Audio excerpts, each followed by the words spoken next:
Off campus కానీ లేకపోతే రకరకాల ప్రతిపాదనలు నా ముందు తీసుకొచ్చి పెట్టినప్పుడు తాత్కాలిక ఉద్యోగ ఉపాధి అవకాశాలకు అవసరమైన కోర్సుల మీదనే మీరు ఎక్కువ ఫోకస్డ్గా ఉన్నట్టుగా అనిపించింది తప్ప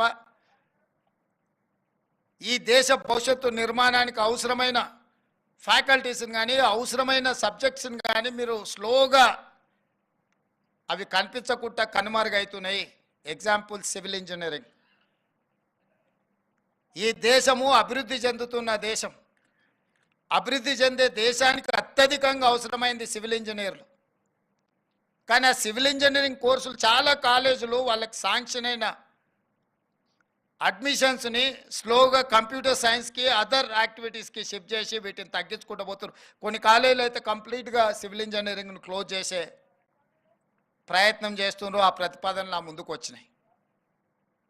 నా సూచన ఏంటంటే సివిల్ మెకానికల్ అండ్ ఎలక్ట్రికల్ ఇంజనీర్స్ని మ్యాండేట్గా మీ కాలేజీలలో నడపండి.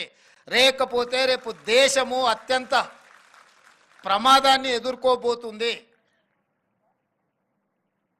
కేవలం ఉద్యోగాలను సృష్టించే సంస్థలుగా కాకుండా ప్రపంచానికి అవసరమైన మేధావితనాన్ని అందించే గొప్ప సంస్థలుగా మన ఇంజనీరింగ్ కాలేజీలు ఉండాలి.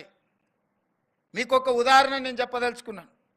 ఈరోజు ఈ దేశంలోనే ప్రపంచంలోనే కోవిడ్ వచ్చినప్పుడు వ్యాక్సిన్ ఉత్పత్తి చేసే ఫార్మా కంపెనీలు ఇండియాలో 4 ఉంటే 4లో 3 తెలంగాణ హైదరాబాద్లోనే, ఓన్లీ 1 పూణేలో ఉన్నది. ఏంది దీనికి కారణం? ఎప్పుడైనా మా మిత్రులు ఆలోచన చేసిండ్రా అని నేను అడుగుతున్నా. దీనికి కారణం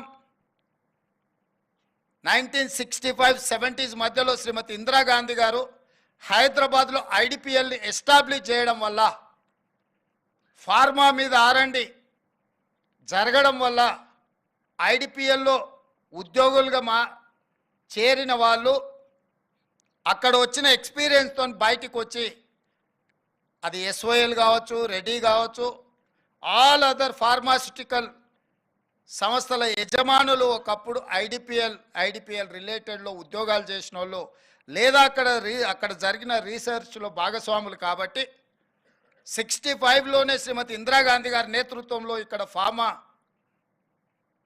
రిలేటెడ్ ఇన్స్టిట్యూషన్ ఎస్టాబ్లిష్మెంట్ చేసింది. కాబట్టి ఈరోజు మనం దేశంలోనే డ్రగ్ బల్క్లో మనం మెజారిటీ మన దగ్గర నుంచే ఎక్స్పోర్ట్ అవుతున్నది.